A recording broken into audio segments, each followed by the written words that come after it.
The irony is that the opposition and the Muslim terrorists, the Al-Qaeda types, actually have one thing in common, because they both believe that Islam is a warlike, violent religion. They both agree on that. They have everything in common. Osama bin Laden would be nodding along to everything he's heard tonight from the opposition side. He agrees with them. The problem is don't. The majority of Muslims around the world don't.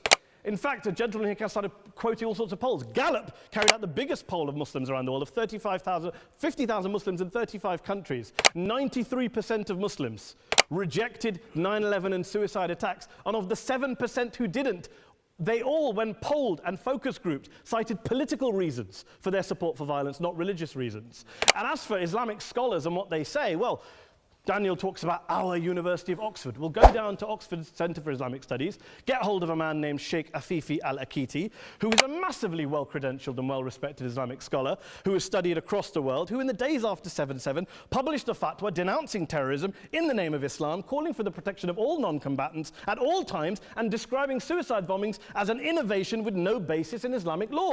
Go and listen to Sheikh Tahir al-Qadri, one of Pakistan's most famous Islamic scholars, who published a 600-page fatwa condemning the killing of all innocents and all suicide bombings unconditionally without any ifs or buts.